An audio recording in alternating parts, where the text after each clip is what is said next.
Hello everyone, welcome back to code with Falak. आज की video में हम सी लैंग्वेज का एक बहुत ही इम्पॉर्टेंट टॉपिक कंडीशनल स्टेटमेंट्स को डिटेल में समझेंगे। कंडीशनल स्टेटमेंट का यूज़ प्रोग्राम में डिसीजन मेकिंग के लिए होता है। अगर कंडीशन ट्रू हो तो एक काम होगा, फॉल्स हो तो दूसरा काम होगा। तो आज हम स्टेप बाय स्टेप समझेंगे। So without wasting any time let's start coding. सबसे पहले हम अपने VS कोड में आगे एक फ़ाइल बना लेंगे। मैंने conditional.c करके बनाई है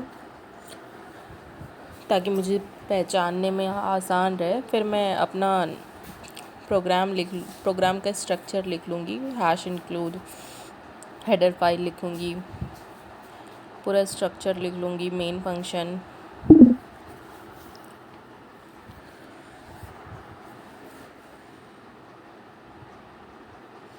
वॉइड मेन।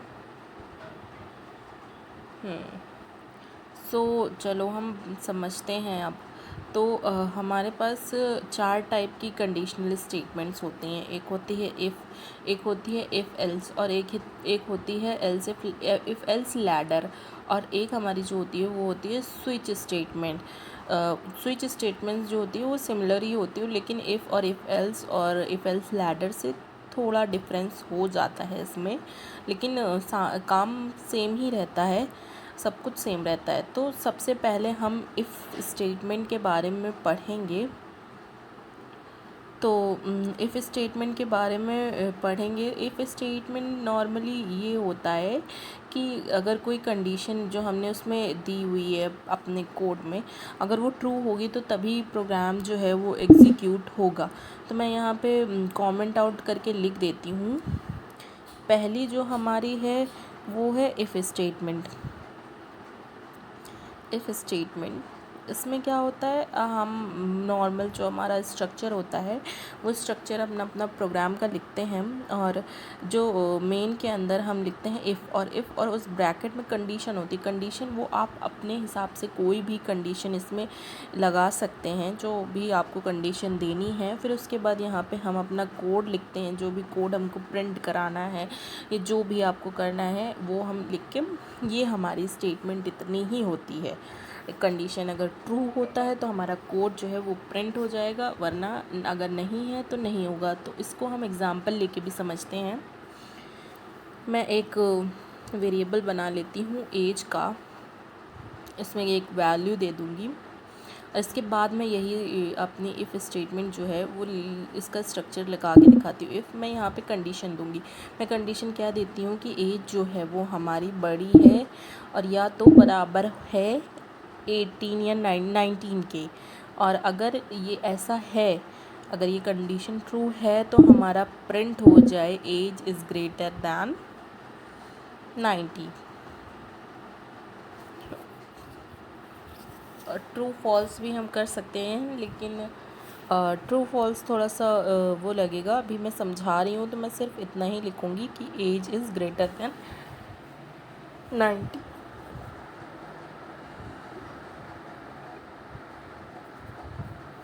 अगर ये कंडीशन हमारी मीट करेगी तो ही हमारा जो प्रोग्राम है वो एग्जीक्यूट हो जाएगा, नहीं करेगी तो नहीं होगा। कंडीशन अगर ट्रू है तो हमारा मैसेज जो है वो प्रिंट हो जाएगा। मैं रन करके दिखा देती हूँ आपको।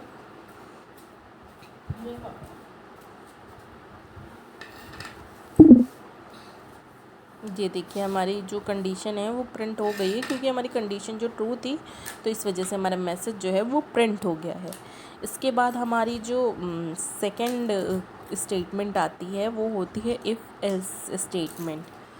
सो यूजुअली इफ़ एल्स में क्या होता है, अगर कंडीशन मीट करती है इफ़ की, तो वो उसके बाद जो उसमें उस ब्रैकेट के अंदर जो हम मैसेज लिखते हैं वो प्रिंट हो जाता है। और अगर वो कंडीशन मीट नहीं करती है तो एल्स में जो भी हमारा मैसेज लिखा हुआ है वो प्रिंट हो जाता है। तो मैं इसको भी आपको दिखा देती हूँ। कमेंट सेक्शन में अपने में लिख के आपको इसका स्ट्रक्चर दिखा देती हूँ।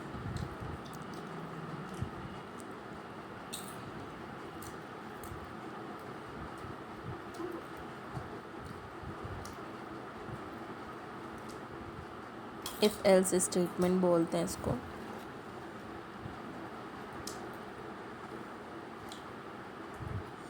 इफ़ लिखेंगे, नॉर्मल जो इफ़ वाला स्टेटमेंट हमने ऊपर लिखा था वही हम यहाँ पे भी लिखेंगे, कंडीशन लिखेंगे, फिर उसके अंदर हम कोड लिखेंगे, जो भी हम अपना मैसेज प्रिंट कराना है वो लिखेंगे। इसके बाद हम यहाँ पे एल्स लगा देंगे। एल्स में कोई कंडीशन नहीं होती है, सिर्फ ऐसे ही ब्रैकेट खोल के यहाँ पे भी हम कोड लिख देते हैं। और अब इसी चीज़ को हम आपको एग्जाम्पल के थ्रू करके दिखा देते हैं। मैं अपने उसी प्रोग्राम में आगे बढ़ा के ही दिखाऊंगी।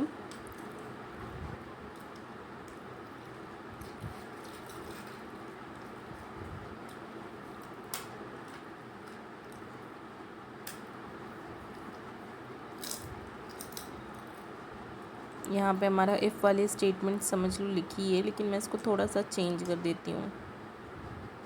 इसको मैं लेस देन कर दूँगी और एल्स में मैं एल्स करके लिख दूँगी।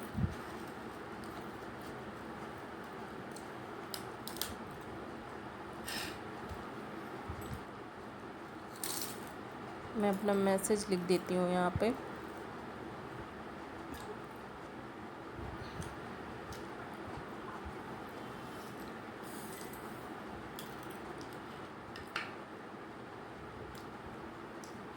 मैसेज सेम हो गया तो मैं इसको ग्रेटर की जगह स्मॉलर लिख देती हूँ, क्योंकि हमने यहाँ पे लेस देन वाली कंडीशन करी। अगर लेस तो होगा तो स्मॉलर प्रिंट होगा, नहीं होगा तो वो ग्रेटर वाला प्रिंट होगा। तो हमारा ग्रेटर वाला प्रिंट होगा। ये देख सकती हैं कि हमारा वो प्रिंट हो गया, एज इज़ ग्रेटर दैन 19, क्योंकि वो वाली कंडीशन हमारे मीट नहीं कर रही है, क्योंकि एज जो है वो 19 से छोटी नहीं है, 19 से बड़ी है, वो 20 लिखा हुआ है, इसी वजह से। हाँ, अगर हो सकता है अगर हम ग्रेटर देन लिख देते तो जैसे हमारा पहले वाले उसमें एग्जाम्पल में प्रिंट हो गया था, वैसे इसमें भी प्रिंट हो जाता, मगर यहाँ हमने किया नहीं है ऐसा, तो ये ऐसे ही प्रिंट हो गया। अब हमारा थर्ड जो स्टेटमेंट होता है वो इफ़ एल्स लैडर होता है। मतलब इसमें आप चाहे जितने ही एल्स इफ़ करके आप लगा सकते हैं। यहाँ पे हम मल्टीपल कंडीशन चेक करने के लिए भी इसको यूज़ करते हैं। नॉर्मली हम जैसे इफ़ एल्स लिखा हुआ है, ये वाली स्टेटमेंट है, उस पर उसी तरह से हमारी स्टेटमेंट होगी, बस बीच में एक लाइन और ऐड हो जाएगी एल्स इफ़ करके। और एल्स इफ़ में भी हम अपनी कंडीशन दे सकते हैं। कंडीशन अगर हमको चेक करानी है तो हम यहाँ पे भी कंडीशन चेक करा सकते हैं। तो मैं लिख के दिखा देती हूँ आप लोगों को। इफ़ एल्स लैडर, इसका मैं स्ट्रक्चर दिखा देती हूँ। हम नॉर्मली जहाँ इफ़ से स्टार्ट करते हैं हम इफ़ से ही स्टार्ट करेंगे।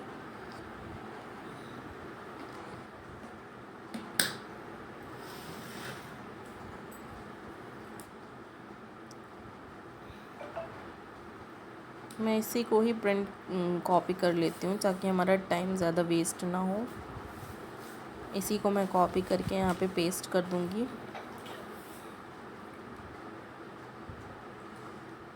जो हमारा ये एल्स है मैं इसको एल्स इफ़ कर दूँगी, और मैं एल्स इफ़ के अंदर भी हम लोग जो है ना वो अपना कंडीशन जो है वो प्रिंट करा सकते हैं,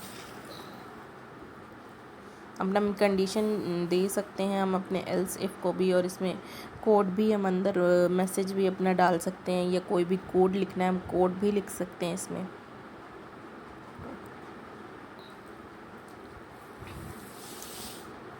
मैं अब इसको मैं एक इसी में एग्ज़ाम्पल के थ्रू मैं आपको समझा दूँगी। और हाँ, एक और बहुत इम्पॉर्टेंट पार्ट ये है कि इसमें ये जो इफ़ एल्स कंडीशनल हमारी स्टेटमेंट्स हैं, इसमें जो प्रोग्राम होता है वो top to bottom condition check करता है। मतलब पहले हमारी टॉप वाली कंडीशन चेक करेगा, अगर वो ट्रू है तो उसको प्रिंट कर देगा, अगर वो फॉल्स है तो उसके बाद सेकेंड वाली चेक करेगा, अगर वो ट्रू है तो उसको प्रिंट कर देगा, नहीं तो उसको अगर वो ट्रू नहीं ना फॉल्स है तो उसके बाद वाली प्रिंट करेगा। तो ये top to bottom conditions check करता है, मतलब 1 बाय 1 पहले पहली कंडीशन चेक करेगा, फिर दूसरी, फिर तीसरी, और अगर जहाँ पर भी हमारी कंडीशन मीट कर जाती है वहीं पे प्रिंट करा के वो वहीं से प्रोग्राम हमारा जो है वो बाहर हो जाएगा। तो अब हम इसको उसके थ्रू अपने एक एग्ज़ाम्पल के थ्रू आपको समझा देते हैं आगे चल के। हम इसी को ही वो एक्सपेंड कर देते हैं, इसी में ही हम ऐड करके वो कर देते हैं।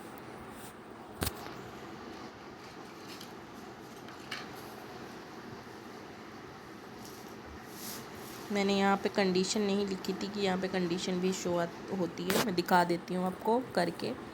पहली हमारी देखिए ये है, पहला जो है वो मैं इसको ऐसे ही रहने देती हूँ। इफ़ लगा के यहाँ पे भी मैं एक कंडीशन लिख देती हूँ कि अगर एज जो है वो हमारी greater than and equal to 20 है तो ये प्रिंट हो जाएगा। नहीं तो एल्स में मैं कोई स्टेटमेंट लिख देती हूँ, मैसेज, वो प्रिंट होगा। नहीं तो फेल लिख देती हूँ मैं, अगर नहीं हुआ तो फेल प्रिंट होगा। अगर एज हमारी 20 से बड़ी है तो ग्रेटर दैन 19 होगा। अगर एज जो है वो छोटी है हमारी 19 से या इक्वल है तो स्मॉलर देन। लेकिन हमारी यहाँ पे एज जो है वो बड़ी तो नहीं ना 20 से, लेकिन इक्वल में है। इसी वजह से हमारा वो जो मैसेज है वो प्रिंट हो रहा है, एज इज़ ग्रेटर दैन 19 वाला। वहाँ पे हमारी जो भी कंडीशन है वो मीट कर रही है, इसीलिए वो हमारा ये वाला ही प्रिंट हो रहा है। एंड उसके बाद हमारा जो लास्ट होती है स्टेटमेंट वो होती है स्विच स्टेटमेंट, जो कि यूज़ होती है जब हमारे पास मल्टीपल ऑप्शंस हों। लाइक हमारे पास बहुत सारे ऑप्शंस हैं, उन ऑप्शंस में हमको देखना रहता है कि कौन सा ऑप्शन करेक्ट है। तो उस टाइम पे हम स्विच स्टेटमेंट जो है ना वो यूज़ करते हैं। मैं इसका स्ट्रक्चर, बेसिक स्ट्रक्चर मैं आपको कमेंट आउट में लिख के अभी समझा देती हूँ। और फिर इसका भी मैं एक नया प्रोग्राम बनाऊँगी, क्योंकि इसके लिए हमको नया प्रोग्राम बनाना पड़ेगा, क्योंकि ये थोड़ा सा डिफरेंट होता है, इसका स्ट्रक्चर थोड़ा सा डिफरेंट होता है इन तीनों से ही। सो दैट्स वाई हमें अलग करके बनाना ही पड़ेगा इसको। तो चलिए मैं सबसे पहले आपको स्ट्रक्चर दिखा देती हूँ लिख के, उसके बाद मैं आगे चल के आपको एग्जाम्पल समझाऊँगी।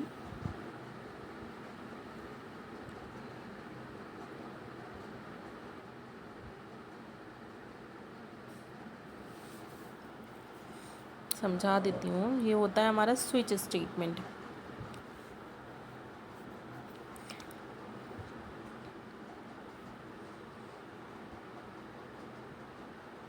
इसमें हम सबसे पहले लिखते हैं स्विच, और ये जो ब्रैकेट है होता है हमारा, उसके अंदर हम जो वेरिएबल हमने इनिशियलाइज़ किया होता है उस वेरिएबल का नाम लिख देते हैं। और फिर हम इसके अंदर ये कर्ली ब्रेसेस के अंदर हम अपना प्रोग्राम लिखते हैं स्विच का। और उसका प्रोग्राम लिखते हैं हम इस तरह से। पहले हम लिखेंगे केस 1। अगर हमारा केस 1 जो है वो मीट करेगा तो हमारी जो भी मैसेज है वो प्रिंट होगा। और उसके बाद हम ब्रेक लगा देते हैं ताकि वो केस जो है वो वहीं पर ब्रेक हो जाए, उसके आगे वो ना बढ़े। इसी तरह से हम जितने भी आप केसेस लगाना चाहें, जितनी भी कंडीशंस लगाना चाहें आप लगा सकते हैं, केस 1, केस 2, केस 3 करके। और लास्ट में एक होता है वो डिफ़ॉल्ट वाला ऑप्शन होता है कि अगर इन कोई से भी केस नहीं हमारे मीट कर रहे हैं कंडीशन को, तो ये डिफ़ॉल्ट वाला जो है वो प्रिंट हो जाए। तो ये कोड करके ये प्रिंट हो जाएगा इनवैलिड।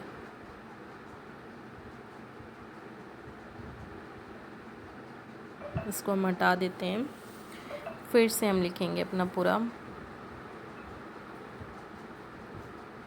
मैं एंड करके एक डे नाम का एक वो बना लेती हूँ, इसको हम 2 कर देंगे। और अपना स्विच स्टेटमेंट जो है वो हम लिख लेते हैं। देखिए ये मेरा ऑटो वाला हो गया ना, मेरा ऑटो पे है VS कोड, तो हमारा जो भी स्ट्रक्चर होता है वो तुरंत ही बता देता है।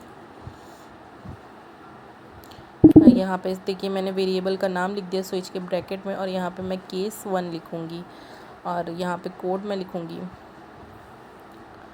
मैं प्रिंट कर दूँगी। डे लिया है तो मैंने यहाँ पे संडे लिखना है पहले। इसी तरह मैं सारे केसेस को अपने मैं 2-3 केसेस लिख लेती हूँ, कॉपी करके इसी को पेस्ट करके मैं 2-3 केसेस इसी की तरह ही बना लेती हूँ, संडे, मंडे, ट्यूसडे, वेंसडे करके। सेकेंड इसको हम मंडे कर देंगे। थर्ड